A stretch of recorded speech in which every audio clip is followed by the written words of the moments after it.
That was something I wasn't doing. And then you kind of start to stack those things on incrementally. And you see, to me, but like you see 0.2 of a pound, you're like, that's progress. Yes. It could have been heavier, right? Yeah. I could have been not active and still gained more weight. I didn't get, even not losing weight, I didn't gain anymore. Yes. That's how I am. Like, find the positive in there that's kind of motivating to. Always look at the positive, because that's what will motivate you to stay in there. And the other thing that I heard you say, and which is dead dog on, the first step is awareness, right? So you have to be aware you need to lose the weight. You have to be aware that you have to take a step at a time, one step at a time, one baby step in front of the other. But the other thing is consistency. If you need to stay in the game consistent, if you walk a day and then expect you're going to lose 10 pounds, not going to happen. But if you walk or run or lift or go to the gym and you're consistent with it, it becomes a habit. 21 days to make a habit, 90 days to create a lifestyle change, right? Some people would say 76 days takes to create a habit. I will tell you that 21 days gets you on that roller coaster that makes you want to continue, because you get that good vibe to it. So while you're creating that habit, you're creating consistency where it no longer feels comfortable. Let me ask you this question. When you don't exercise in the morning, if that even ever happens, do you feel differently for the day? I really do. And it's a palpable feeling for me. Like, I physically feel the difference. And it's funny because I worked with a guy who was, he tried out for professional football teams, and we were in the same company working together. And he used to say, sometimes be late in the day, he'd go, "Oh, I'm exhausted." I go, "I am too. I could use a nap." And he goes, "I'm going to go work out." And I used to look at him, I'm like, "You're going to go work out?" I go, "It's going to make me more tired." He's like, "No, it'll wake you up. It really will do." And I didn't understand it. I didn't believe him. And years later now, I realized what he was talking, because that workout does wake me up. That workout gets me going. And it gives me more energy than if I took a nap, because I know when I get up from a nap, I'm still a little lethargic, sometimes even worse than I was before. Yes, absolutely. But the consistency of staying in the game and doing it day after day after day, when you don't do it after 21 days, especially, you feel it. Yeah, you miss it. You miss it. And you're like, something's wrong. Something's not right. So it's that walk that I take in the morning, getting out of bed is always so like, I don't really want to do this at 6 a.m. in the morning.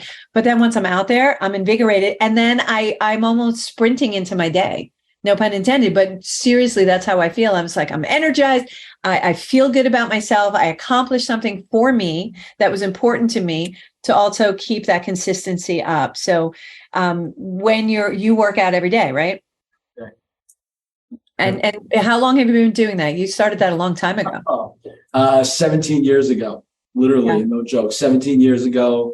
I had somebody who just resonated with me because they made some really good points, and I kind of went in skeptical. And the first thing they opened, you skeptical? That's weird. Shocking, right?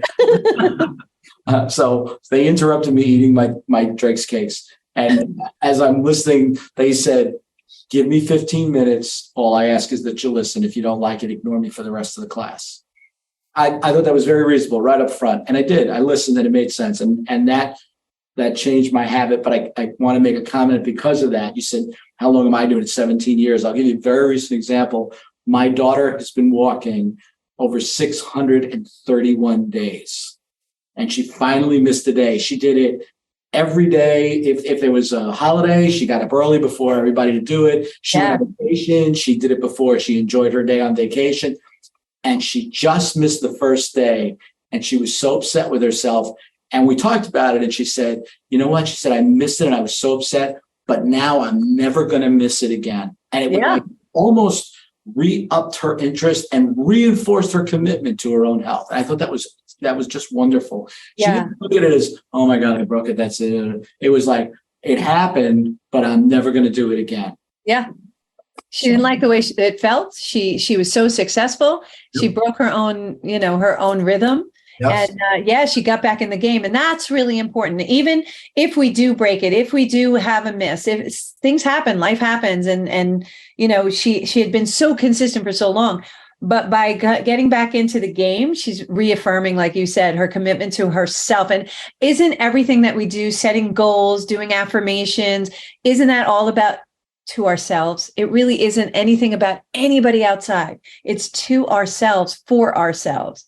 And that's why I think it's really important to have these daily habits on so many levels. And I think when we get back after the break, we want to talk about how those habits attract abundance in, and how setting goals attract those abundance in. And the law of attraction is interwoven in that as well. Don't you agree? I do agree. Yes. Yeah. Well, we're going to take a short break because that's what we do here. You're listening to Healthy Lifestyle with Lorianne and Vince Perrotta. And we're going to take a short break, come on back and continue this conversation. We'll be right back.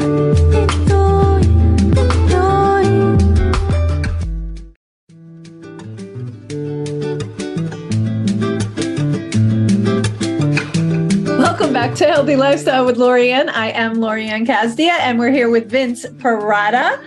He is our coach du jour.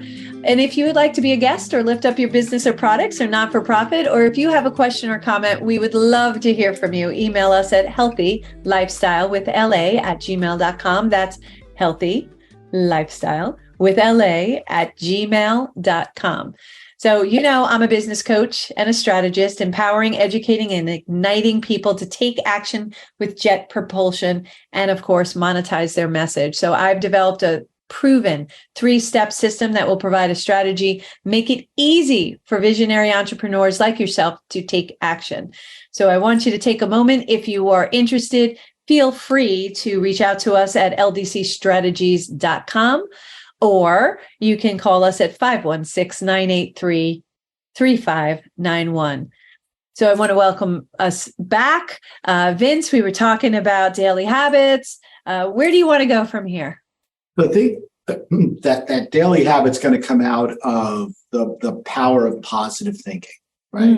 You've got to start with that, because if you get up in the morning and you've already defeated, you're not going to be able to really get out there and look at your goal and say, this is possible, right? Because that's really what it begins.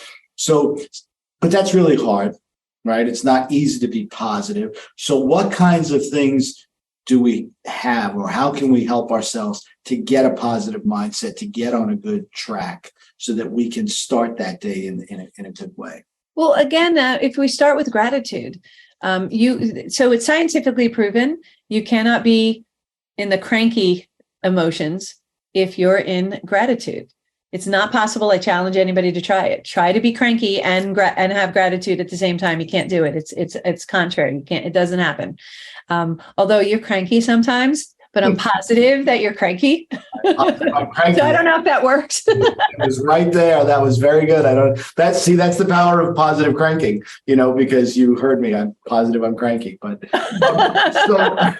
yeah, you can't have both. That's right. It's a clear choice.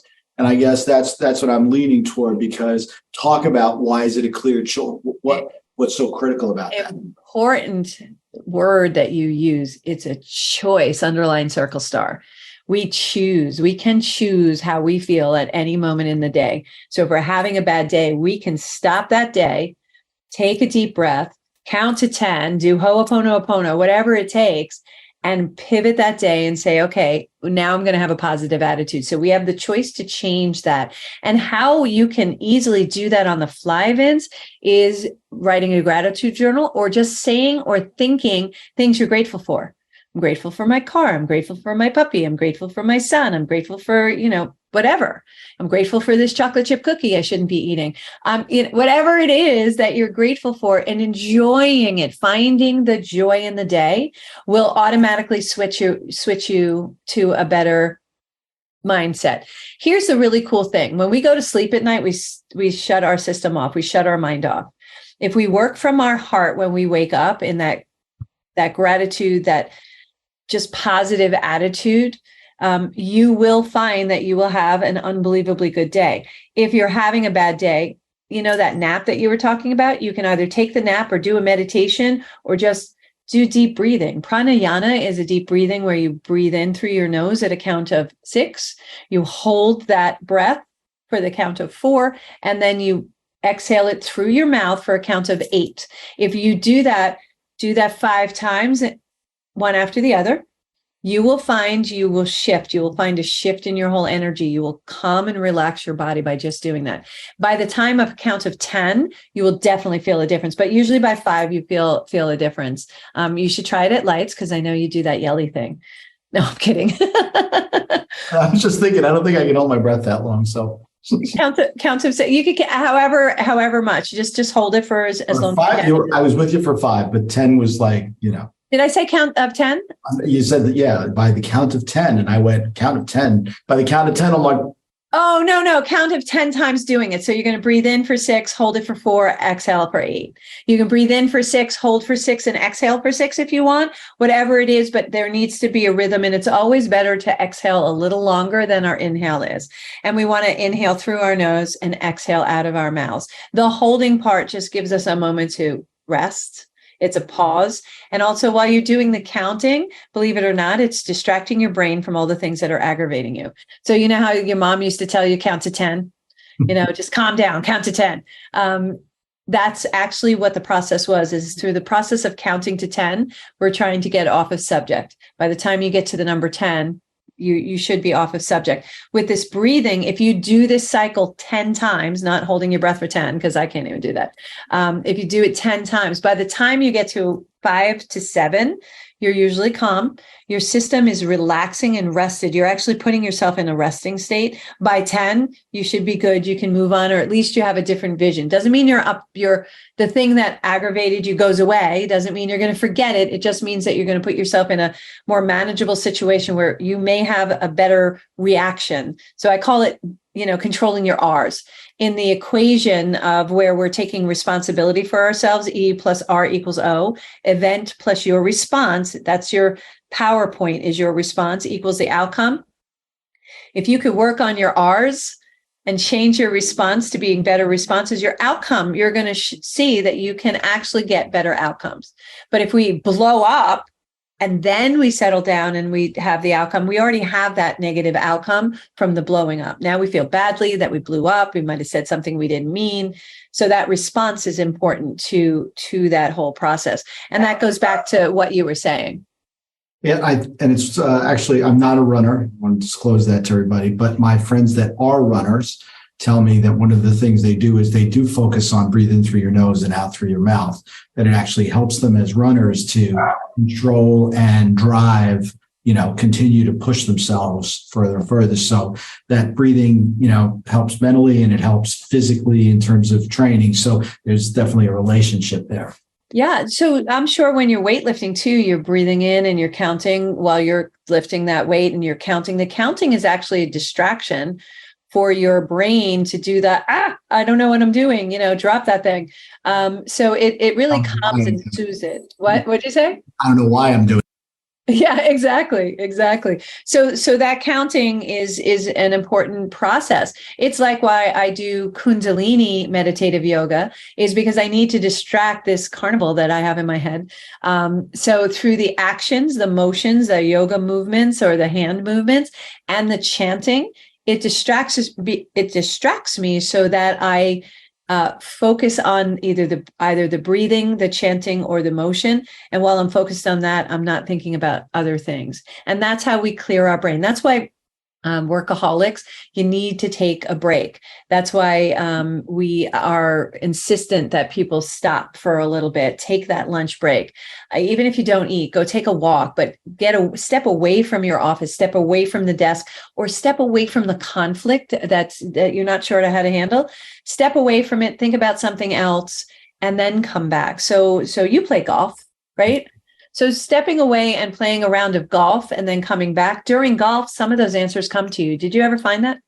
Yeah, because you hit it exactly on the head. It's kind of pulling yourself out of the situation to gain back your objectivity, to gain back the poise that you need when you make a decision, because emotion can cloud your judgment. And so what you end up doing is, while you might not have made that decision, you do because you allow the emotion to overshadow your logic and your thinking.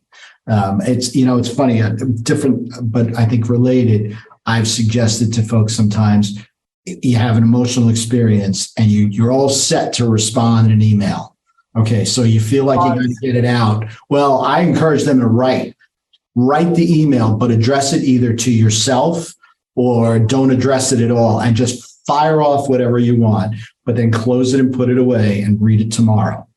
And my sense is, and I've gotten good feedback on this, is most